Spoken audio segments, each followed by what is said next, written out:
In this video, I recount the extraordinary near-death journey of a man who met Jesus and witnessed creation itself. Watch till the end for the profound revelation he received. My name is Michael, and I'm 57 years old. My life has been a mixture of profound happiness and deep sorrow, experiences that shaped the man I am today. I was married to my first wife, Claire, for 18 years. Together, we raised 3 beautiful children and built a life full of laughter, adventure, and love. Claire was my rock, always full of warmth, making our house a true home. But that joy came to a crushing halt one evening when I received the worst phone call of my life. Claire had been in a car accident, and by the time I reached the hospital, she was already gone. Our youngest, Emily, was just 7 years old. The loss was unbearable. It felt like part of my soul had been ripped away. For months, I moved through life like a ghost, trying to care for my children while feeling utterly lost. Time eventually softened the pain, though it never fully left. Years later, I met Sarah, a woman who entered my life like a breath of fresh air. Her kindness and love helped me begin a new chapter. We blended our families. She brought 2 children from her previous marriage, and together we raised 5 kids. We built something beautiful, but Claire's absence was always in the background, reminding me of how fragile life truly is. It was a typical evening. I had just finished dinner with the family when I felt an unusual tightness in my chest. At first, I thought it was just indigestion, but the pain quickly worsened. Within minutes, it felt like my chest was being crushed. I called out for Sarah, and she rushed to my side, fear written across her face. She dialed 911 while I struggled to breathe. My heart raced erratically, and I knew something was terribly wrong. As Sarah spoke to the paramedics, I felt a sudden stillness. The pain vanished, replaced by a strange lightness, as though my body had released its hold on me. My head fell back, and I was no longer in control. When I opened my eyes, I realized something incredible. I was floating above my body. I could see myself lying on the floor, Sarah still frantically talking to the emergency operator. There was no panic, no fear. Instead, I felt a calm, peaceful detachment. It was as if I was merely observing the scene from a distance, watching my life play out from above. As I floated above, I became aware of 2 figures standing near me. At first, I thought they were paramedics, but when I focused on them, I realized they were not of this world. They glowed with a soft, ethereal light, their forms both human and otherworldly. I couldn't make out their faces, but their presence filled me with peace and an understanding that everything was exactly as it should be. One of the beings reached out, not physically, but in a way I can only describe as a feeling of warmth touching my soul. I knew, without words, that they were telling me it wasn't my time. I still had more to do on earth. I wasn't ready to leave yet. If it's not my time, let me go back, I thought, though I didn't speak the words aloud. The spirits seemed to nod in agreement. With that, I was pulled back into my body, gasping for air as the crushing pain returned. The paramedics arrived moments later, and I was rushed to the hospital. Despite the pain, I felt immense gratitude. I was alive. A few years later, during what should have been a routine surgery, my heart stopped unexpectedly. As the doctors fought to bring me back, I found myself in a place that felt neither of this world or the next. It was an infinite expanse of radiant light, a space that felt like both an ending and a beginning. I would later think of this place as the foyer of eternity. In the distance, I saw figures. As they moved closer, I recognized them, my parents and Claire, my first wife. They looked vibrant, full of life, as though no time had passed since I last saw them. Claire's smile lit up her face, and my heart swelled with emotions I hadn't allowed myself to feel in years. We embraced, and it felt more real than anything I had ever experienced on earth. I wanted to stay, to remain in that moment forever. But they communicated with me, not through words, but through a deep understanding. You've been given permission to stay, but your journey isn't over yet. Claire smiled, her eyes filled with love, but there was a sense of urgency too. They shared with me how they had continued their spiritual missions in the afterlife, helping souls find peace and guiding families like ours through loss. It was comforting to know that they were still watching over me, even from beyond. Then, the air around me shifted. I turned and felt a presence unlike any other, a warmth, a power, a love that filled every part of me. There he was, Jesus. He didn't look as I had imagined from paintings or pictures, but his essence was unmistakable. His light enveloped me, and his presence was both overwhelming and deeply comforting. Without speaking, he asked me one simple but profound question: "Where is your heart, Michael?" At first, I didn't understand. Was he asking about my physical heart? But as the meaning settled in, I realized he was asking about my soul. Where had I placed my priorities? What had I valued in life? Had I focused on love, or had I let myself be consumed by fear, pride, and the material concerns of the world? I reflected on my life and knew that while I had loved deeply, I had often let earthly worries distract me from what truly mattered. Jesus wasn't judging me, he was inviting me to realign my heart, to live a life filled with purpose, love, and spiritual focus. After my encounter with Jesus, I was shown something extraordinary, a vision of creation itself. I watched as Jesus, under the guidance of God the Father, created the universe with a love and precision that left me in awe. I saw planets, stars, and life itself taking form, each element crafted with divine care. It wasn't just Earth, there were countless worlds, each with its own unique design and purpose. I saw how everything in the universe was connected, woven together by a higher plan that I couldn't fully comprehend but could feel in every fiber of my being. I also witnessed a dark moment, the rebellion of Lucifer. I saw how pride led him to challenge God's plan, and how his defeat ensured that humanity's free will would remain intact. This freedom to choose, I realized, was one of the greatest gifts we had been given. Just as suddenly as I had been taken to this divine place, I felt myself being pulled back. Jesus placed his hand on my shoulder, and I knew that it was time for me to return. I didn't want to leave, but I understood that my work on earth was not yet finished. I opened my eyes to find myself in a hospital bed, surrounded by doctors and nurses. Though I was weak and in pain, I felt an overwhelming sense of peace. I had been given a second chance at life, and I knew I couldn't waste it.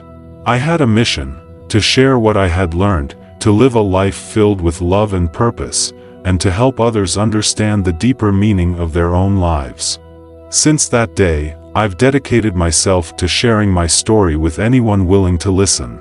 I speak in churches, at gatherings, and even to strangers, hoping to inspire them to look beyond the material and focus on what truly matters: love, relationships, and the spiritual connections that bind us all. I tell people that our time here is fleeting, but the love we give and receive is eternal. Every small act of kindness, every moment of connection, echoes far beyond this life. I encourage them to live each day with an open heart, to be present with their loved ones, and to never lose sight of the bigger picture. Now, as I reflect on my life, I feel nothing but gratitude for the lessons, the love, and the opportunity to continue my journey. I wake up each day thankful for the breath in my lungs, the people I love, and the chance to make a difference, no matter how small. I no longer fear death, for I know it is not the end but merely a transition to something far greater.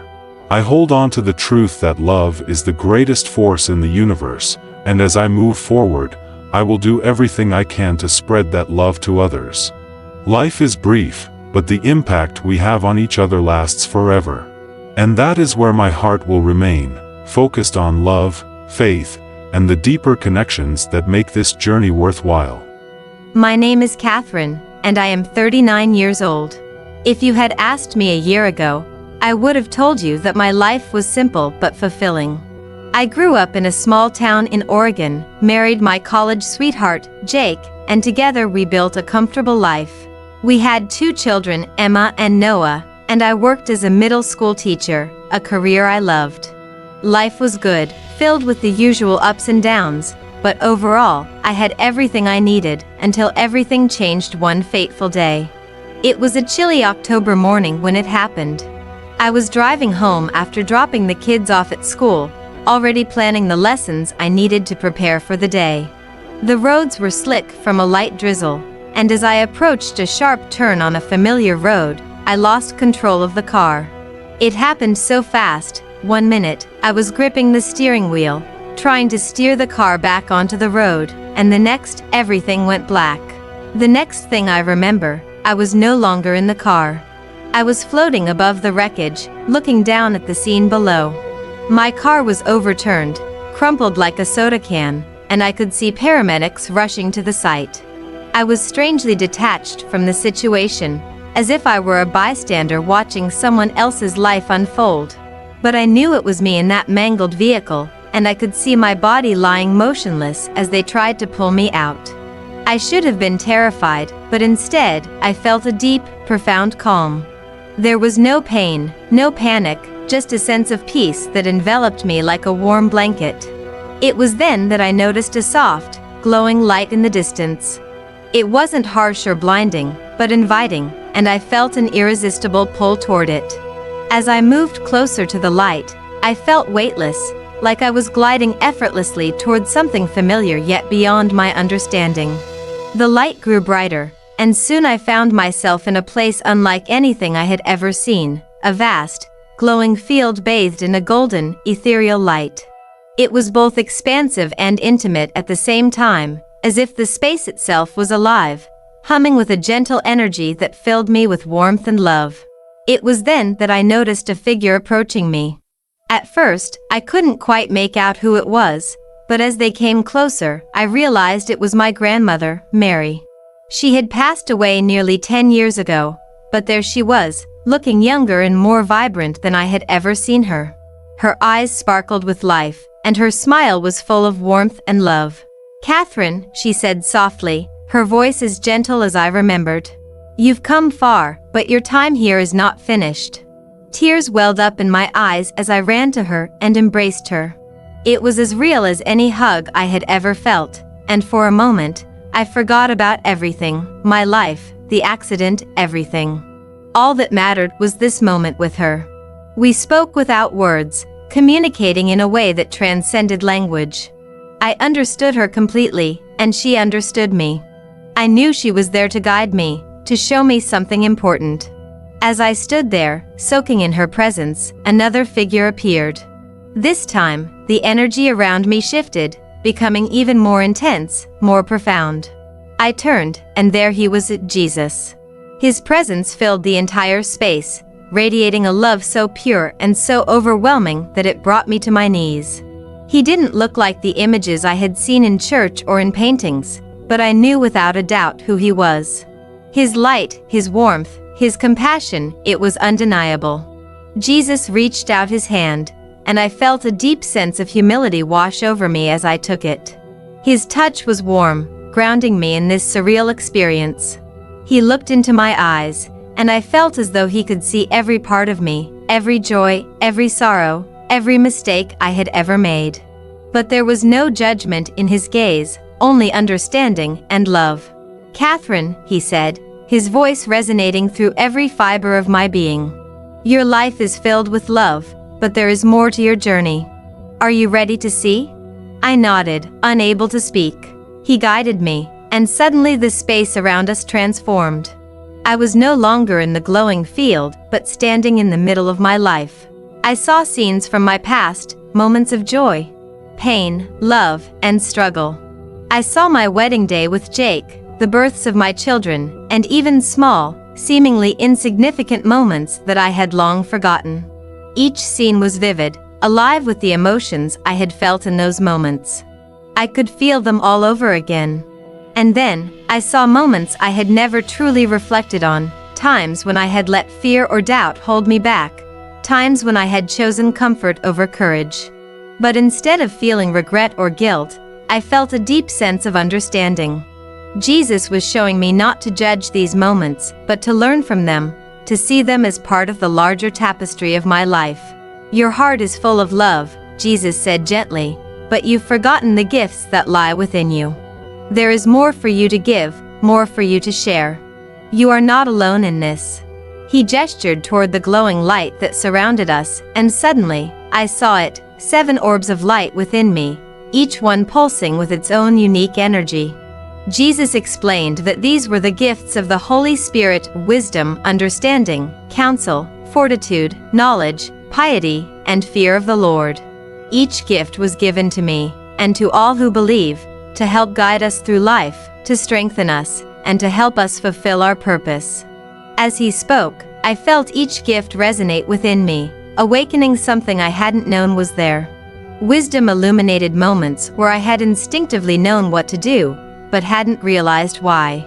Fortitude gave me the strength to face life's challenges, while understanding allowed me to see the deeper meaning in everyday experiences. These weren't just abstract concepts, they were living, breathing forces within me, waiting to be fully realized. Jesus smiled at me, his love flowing through every word he spoke. Remember, Catherine, these gifts are not just for you. They are meant to be shared with the world. Go back and live with purpose, knowing that I am always with you. With that, the light around me began to fade. I felt a pull, drawing me back to my body, back to the physical world. I didn't want to leave, but I knew I had to. My work here wasn't done. When I opened my eyes, I was in a hospital bed, surrounded by machines and the soft beeping of monitors. Jake was there, holding my hand, his face full of relief and love. I had survived the accident, though the road to recovery would be long. But as I lay there, I knew that something within me had changed.